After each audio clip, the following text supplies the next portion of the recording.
এই পৃথিবীর স্রষ্টাকে আল্লাহ। এই পৃথিবীতে সৃষ্টি করেছেন একজন আছেন, তিনি কে? আল্লাহ।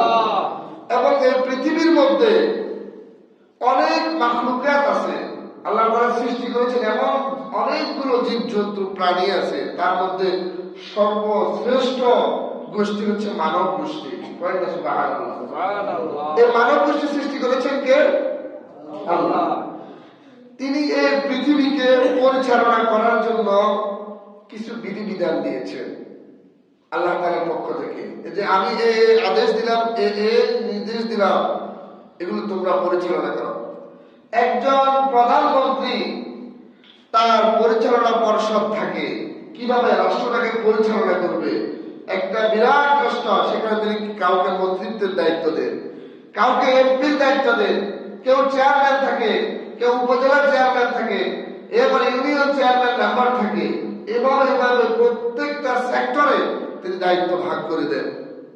এভাবে পুরো পৃথিবী যিনি নিয়ন্ত্রণ করতেছেন, ওই আল্লাহ অনেকগুলো বিধিবিধান দিচ্ছে নিজের পক্ষ থেকে, এবং সেগুলোকে পরিচালনা করার জন্য তিনি কিছু মানবকে, কিছু মানুষকে সিলেক্ট করেছেন, মনোনীত করেছেন। নির্বাচিত নয়, মনোনীত করেছেন। আর তারাই হচ্ছে আম্বিয়া আলাইহিস সালাম, সুবহানাল্লাহ, অর্থাৎ নবী রাসূল। নবী রাসূলগণ কোন নির্বাচিত না, কোন কারো ভোটের মাধ্যমে নির্বাচিত হয় না, স্বয়ং একজনের পক্ষ থেকে মনোনীত হয়েছে, তিনি কে? আল্লাহ। আল্লাহ তাআলা তাদেরকে মনোনীত করে, মনোনয়ন করে এই পৃথিবীর জমিনে নবী হিসেবে, রাসূল হিসেবে পাঠিয়েছেন। আল্লাহ তাআলার পক্ষ থেকে সরাসরি তাদের কাছে বাণী এসেছে, ওহী এসেছে। সমস্ত নবী রাসূলগণ পূত পবিত্র, তাদের কোনো গুনাহ নাই, তারা মাসুম। আল্লাহ পাক রব্বুল আলামিন পবিত্র কালামুল্লাহ শরীফের মধ্যে বলেছেন, লা নুফাররিকু বাইনা আহাদিন মির রুসুলি। অর্থাৎ এটা দ্বারা তার বান্দাদেরকে বলতেছেন যে তোমরা নবীদের মধ্যে কখনো তোমরা পার্থক্য করিও না, নবীদের সাথে কারোর সাথে পার্থক্য করা যাবে না। তবে আল্লাহ তাআলা কিছু নবী রাসূলকে একজনের থেকে আরেকজনের কিছু সম্মানের দিক থেকে, শ্রেষ্ঠত্বের দিক থেকে, মর্যাদার দিক থেকে কারো থেকে কাউকে একটু কম বেশ করেছে। যেমন কি আমাদের প্রিয় নবী সাল্লাল্লাহু আলাইহি ওয়াসাল্লামকে সর্বোচ্চ, সর্বশ্রেষ্ঠ হিসেবে এই পৃথিবীতে পাঠিয়েছেন। তবে প্রত্যেক নবী রাসূলকে, সমস্ত নবী রাসূলদেরকে তিনটি জিনিস দেওয়া হয়েছে সমানভাবে। কয়টি জিনিস? তিনটি জিনিস। কয়টি জিনিস? তিনটি জিনিস দিয়েছেন। নাম্বার 1, এক নম্বরে ওহী দিয়েছেন। কি দিয়েছেন? ওহী দিয়েছেন। সমস্ত নবী রাসূলদেরকে আল্লাহ পাক রব্বুল আলামিনের পক্ষ থেকে তারা ওহী প্রাপ্ত। হয়তো আল্লাহ তাআলা তাদেরকে ওহী নিজে দান করেছেন, অথবা প্রধান যে ফেরেশতা রয়েছে হযরত জিবরাইল আমিনের মাধ্যমে তাদের কাছে ওহী পাঠিয়েছেন। 2 নাম্বার, মুআজিজা দান করেছেন। কি দান করেছেন? মুআজিজা, অলৌকিক ক্ষমতা। মুআজিজা মানে কি? অলৌকিক ক্ষমতা। আর ওহী যার অর্থ হচ্ছে আল্লাহ তাআলার বাণী। 3 নাম্বার হচ্ছে হুসনে খুলক, উত্তম চরিত্র দিয়েছেন। কি দিয়েছেন? উত্তম চরিত্র। এই তিনটি জিনিস সমস্ত নবী রাসূলদেরকে দিয়েছেন। এরপর আল্লাহ পাক রব্বুল আলামিন ওহী দিয়েছেন সমস্ত নবী রাসূলদেরকে, মুআজিজা দিয়েছেন, উত্তম চরিত্রের অধিকারী হিসেবে বানিয়েছেন। মুআজিজা এমন এক জিনিস, এমন শক্তিশালী জিনিস, শক্তিশালী জিনিসকে দুর্বল করে দেওয়ার নাম হচ্ছে মুআজিজা। সমস্ত কঠিন জিনিসকে সহজ করে নেওয়ার মাধ্যমে হচ্ছে মুআজিজা। নবী রাসূলদের যুগে, যার যুগে, যে নবী রাসূলদের যুগে যে জিনিসের প্রভাব বেশি ছিল, সে জিনিসটাকে দুর্বল করে দেওয়ার মাধ্যমে আল্লাহ তাআলা নবী রাসূলদেরকে যে শক্তি প্রদান করেছেন, সেটাই হচ্ছে মুআজিজা। সেটা কি? মুআজিজা। যেমনটি হযরত দাউদ আলাইহিস সালামকে আল্লাহ পাক রব্বুল আলামিন মুআজিজা দিয়েছেন। তার সময়ে তিনি ছিলেন অস্ত্র নির্মাতা, লোহাকে ধরলেই সেটা অস্ত্র হয়ে যেত। লোহা দিয়ে তিনি অস্ত্র তৈরি করতেন, লোহা দিয়ে তিনি বিভিন্ন জিনিস বানিয়েতেন, যেটা ধরতেন সেটা দিয়ে আবার সেই লোহা পানি হয়ে যেত। হযরত সুলাইমান আলাইহিস সালামকে এমন এক অলৌকিক ক্ষমতা দিয়েছেন, তিনি কাঠের উপর বসলে ওই কাঠের মধ্যে কোনো প্রকার মেশিন লাগানো হতো না, কোনো প্রকার ইঞ্জিন লাগানো হতো না। তিনি এই কাঠে উঠলে কাঠটা এমন ভাবে উড়িয়ে চলত বিমানের মতো। এই কাঠে করে তিনি সারা বিশ্ব ভ্রমণ করেছেন। পড়েন সুবহানাল্লাহ। এই সমস্ত ঘটনাগুলো পবিত্র কালামুল্লাহ শরীফে এসেছে, এগুলো কোনো বানানো কথা নয়। সুলাইমান আলাইহিস সালাম তার এমন একটা যানবাহন ছিল যেটার মধ্যে কোনো ইঞ্জিন ছিল না, মেশিন ছিল না। ওই কাঠে করে তিনি ইচ্ছা মতো তামাম দুনিয়া ঘুরে বেড়াতেন, সকল কিছু তিনি দেখতেন। ঈসা আলাইহিস সালামকে এমন একটি মুআজিজা দিয়েছেন, এক প্রকার শক্তি দিয়েছেন, তিনার সামনে কোনো যদি অন্ধ ব্যক্তি, চোখে না দেখা ব্যক্তি যদি তার সামনে আসতো, তিনি যদি হাত দিয়ে চোখের উপর যদি হাত বুলিয়ে দিতেন, ওই অন্ধ লোকের অন্ধত্ব ভালো হয়ে যেত। এভাবে এভাবে কোন কুষ্ঠ রোগের, কোন দমন রোগের, শ্বেত রোগের মানুষ যদি তার সামনে আসতো, তিনি যদি ওই মানুষের গায়ের উপর হাতটা বুলাই দিতেন, সাথে সাথে ওই শ্বেত রোগী ভালো হয়ে যেত। এভাবে তাকে চিকিৎসা শক্তি দিয়েছেন, অলৌকিক ক্ষমতা দিয়েছেন চিকিৎসার ব্যাপারে। আমাদের এরপর আমার একজন নবী হযরত মুসা আলাইহিস সালাম,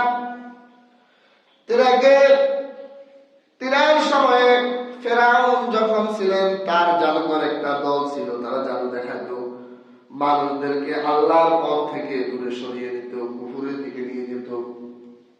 জাদুর প্রভাব ছিল। একবার মুসা আলাইহিস সালামের সাথে চ্যালেঞ্জ করলো যে মুসা আলাইহিস সালামকে তারা তাদের জাদু দিয়ে হারিয়ে দিবে। এমন সময় মুসা আলাইহিস সালামকে বলা হলো, ক্বালা হিয়া আসাই, হে মুসা তোমার হাতে এটা কি? মুসা বলল, হিয়া আসাই, এটা শুধু লাঠি।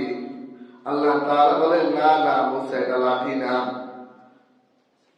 তুমি এটাকে জমিনের উপরে ছেড়ে দাও, দেখবা এ লাঠি কি হয়ে যায়।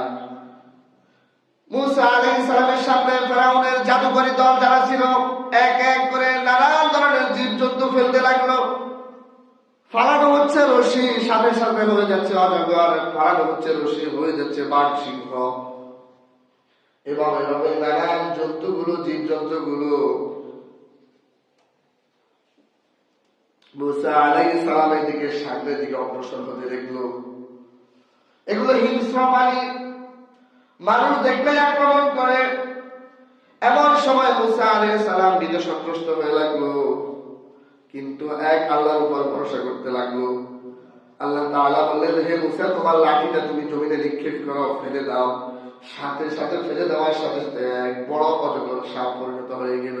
সুবহানাল্লাহ। ক্বালা খুযহা লা তাখাফ,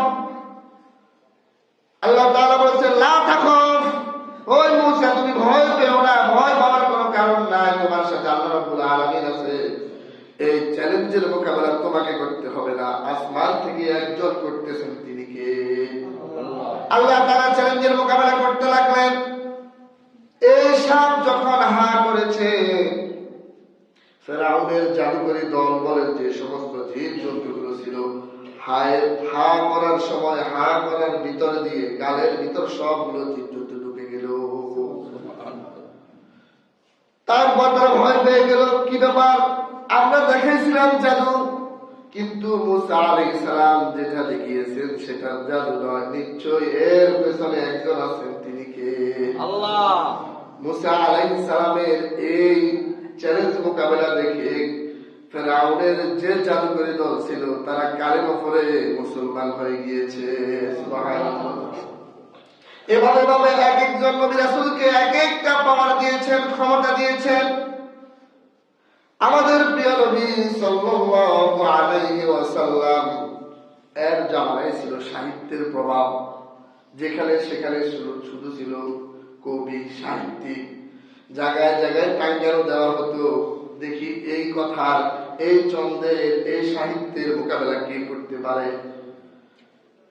আল্লাহ পাক রব্বুল আলামিন তার প্রিয় হাবিবকে এমন একটা কিতাব দিলেন যে সময়ের বহুত উপযোগী ছিল। কাবার প্রান্তরে লিখে দেওয়া হয়েছিল যে এমন একটা লেখা, এই লেখার পরের লাইন কি হবে?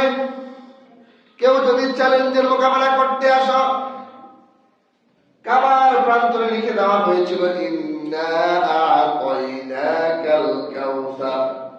আল্লাহ পাক রব্বুল আলামিনের পক্ষ থেকে সূরা কাউসারের প্রথম আয়াতটা লিখে দেওয়া হয়েছিল। যদি কোন সাহিত্যিক, যদি কোন কবি, তখনকার সময়ে বড় বড় পণ্ডিত ছিল, লেখক ছিল, তাদের মধ্যে সর্বশ্রেষ্ঠ যে কবি সাহিত্যিক ছিল তিনি ছিলেন ইমরুল কায়েস। যুগের শ্রেষ্ঠ যে সমস্ত মনীষী, যে সমস্ত কবি ছিলেন, সাহিত্যিক ছিলেন, তাদেরকে ডেকে নেওয়া হলো যে আমাদের মান সম্মান ইজ্জত সব চলে যাবে তোমরা যদি এর পরের লাইন যদি না লিখতে পারো। অনেক গবেষণা করলো, চিন্তা করলো, সাধনা করলো, কিন্তু এর পরের লাইন কি হবে কেউ বের করতে পারলো না। পরিশেষে একটা লাইন লিখে দিয়ে আসলো, লাইসা হাযা বিকালামিল বাশার, অর্থাৎ এই লেখা এমন এক লেখা, এটা কোনো মানব রচিত কোনো কথা নয়। সুবহানাল্লাহ, এটা আল্লাহ তাআলার পক্ষ থেকে। তো আজকে করতাম আল্লাহ পাক রব্বুল আলামিন তৎকালীন সময়ে সাহিত্যের প্রভাব ছিল। আল্লাহ পাক রব্বুল আলামিন তার প্রিয় হাবিবকে এমন এক কোরআন দিয়েছেন, এই কোরআনটাই হচ্ছে রাসূলের জীবনের সবচেয়ে বড় মুআজিজা। সুবহানাল্লাহ, কোরআন আসার মাধ্যমে সমস্ত সাহিত্যের উপরে যদি কোনো কিতাব থাকে সেটাই হচ্ছে মহাগ্রন্থ আল কোরআন। সুবহানাল্লাহ, আল্লাহ রাসূলকে 3000 মুআজিজা দান করেছেন। সর্বশ্রেষ্ঠ সবচেয়ে বড় যে মুআজিজা ছিল সেটাই হচ্ছে আল কোরআন। যুগে যুগে নবী রাসূল এসেছে, তাদেরকে মুআজিজা দিয়েছে, অলৌকিক ক্ষমতা দান করেছেন। দাউদ আলাইহিস সালাম এসেছেন, তাকে অস্ত্রের নির্মাতা, লোহা দিয়ে, লোহা ধরলে অস্ত্র হয়ে যেত, সে ক্ষমতা দিয়েছেন। দাউদ আলাইহিস সালাম ইন্তেকাল করলেন, তার মুআজিজা চলে গেল। সুলাইমান আলাইহিস সালাম কাঠের উপরে বসলে সেটা সারা বিশ্ব ঘুরিয়ে বেড়াতো, কোনো প্রকার ইঞ্জিন লাগতো না, মেশিন লাগতো না। সুলাইমান আলাইহিস সালাম চলে গেলেন, তার মুআজিজা চলে গেল।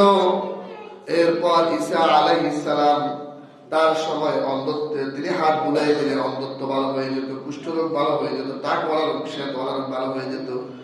তিনি চলে গেছেন। আজ পর্যন্ত কোনো মানুষ যদি, কোনো মানব যদি কারো অন্ধত্বের উপর হাত বুলাই দেয়, কোনো শেষ রোগের উপর যদি হাত বুলাই দেয়, কোন রোগ কি ভালো হয়?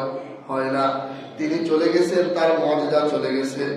মুসা আলাইহিস সালাম চলে গেছে, কোন হাঁটিকে, কোন লাঠিকে যদি হাত দিয়ে যদি জমিনে নিক্ষেপ করে আর কোনোদিন সাপ হবে না। মুসা আলাইহিস সালাম চলে গেছে, তার মুআজিজা চলে গেছে। কিন্তু আল্লাহর রাসূল সাল্লাল্লাহু আলাইহি ওয়াসাল্লাম আরো ১৫০০ বছর আগে আমাদের থেকে তিনি চলে গেছেন, কিন্তু তিনাকে এমন এক মুআজিজা দিয়েছেন আল কোরআন, যেটা তিনার সময় ছিল, এখনো আছে, কিয়ামত পর্যন্ত থাকবে। সুবহানাল্লাহ, এটাই হচ্ছে এমন এক কিতাব যেটা মানব জাতির জন্য পথ প্রদর্শক হিসেবে থাকবে। আল্লাহ পাক রব্বুল আলামিন এমন এক কিতাব নাযিল করেছেন, এমন এক কিতাব আমাদের প্রিয় হাবিবকে দিয়েছেন, যেটা কোন মানুষ কশিন কালে ধ্বংস করতে পারবে না, কাটছাট করতে পারবে না, কোন অংশ বিলুপ্ত করতে পারবে না। কারণ আল্লাহ পাক রব্বুল আলামিন এই কিতাবের দায়িত্ব নিজে হাতে তুলে নিয়েছেন। তিনি বলেছেন, ইন্না নাহনু নাযালনা যিকরা ওয়া ইন্না লাহু লাহাফিজুন। পড়েন সুবহানাল্লাহ। নিশ্চয়ই এই কিতাব, এই কোরআন আমি নাযিল করেছি, আমি অবতীর্ণ করেছি আমি আমার প্রিয় হাবিবের উপর। কিয়ামত পর্যন্ত এটা হেফাজত করার দায়িত্ব, সংরক্ষণের দায়িত্ব আমি আল্লাহ তুলে নিয়েছি। সুবহানাল্লাহ। এই জমিনের মধ্যে কত সুন্দর সুন্দর কিতাব আছে, বই আছে, পুস্তক আছে, গল্পের বই আছে, সাহিত্যের বই আছে। আজ পর্যন্ত কোন মানুষকে দেখতে পারলাম না তারা শুরু থেকে শেষ পর্যন্ত মুখস্থ করতে পেরেছে। কিন্তু আপনি আশেপাশে তাকাইয়া দেখেন, হ্যাঁ, মাদ্রাসাগুলো ছোট ছোট বাচ্চারা কোরআনের শুরু থেকে শেষ পর্যন্ত মুখস্থ করে তাদের অন্তরের মধ্যে, সিনার মধ্যে ধারণ করতে পেরেছে। এটা আল্লাহ তাআলার একটা অলৌকিক ক্ষমতা, আল্লাহ তাআলার পক্ষ থেকে একটা নিয়ামত। আপনি দেখবেন ছোট ছোট বাচ্চারা টিভি চ্যানেল খুললে তারা কি সুন্দর অনর্গল কোরআন তেলাওয়াত করে যাচ্ছে, কিন্তু একটা কবিতা, একটা গল্প আজ পড়লে 2 মাস পরে মনে থাকে না। কিন্তু তারা এমন ভাবে তেলাওয়াত করে, প্রত্যেক রমজানে তারা মুসল্লিদেরকে খতমে তারাবির মাধ্যমে তারা কি করে, তেলাওয়াত করে শোনায়। তারা কখনো ভুলে যায় না। আল্লাহ তাআলা এটা হেফাজত করার, সংরক্ষণ করার দায়িত্ব তিনি রেখেছেন। তাহলে এতে বোঝা যায় কি, এটা হচ্ছে আল্লাহ তাআলার পক্ষ থেকে মুআজিজা। আল্লাহ তাআলা তার প্রিয় হাবিবকে এমন মুআজিজা দিয়েছেন, এমন নিয়ামত দান করেছেন যেটা অন্য কোন নবীকে আর দেন নাই। এছাড়াও আল্লাহ তাআলা প্রিয় হাবিবকে অন্যতম একটা এই মুআজিজা দিয়েছেন, সেটা হচ্ছে মেরাজ, যেটা কথা বলতে গেলে অনেক সময়ের প্রয়োজন। ইনশাআল্লাহ সময় সুযোগ করে আমরা এই ব্যাপারে আলোচনা করব। আল্লাহ তাআলা যেন আমাদের সবাইকে এই কোরআনটা বোঝার, কোরআন শিখার, কোরআন অনুযায়ী আমাদের জীবনটাকে অতিবাহিত করার তৌফিক দান করেন। সকলে বলে আমিন।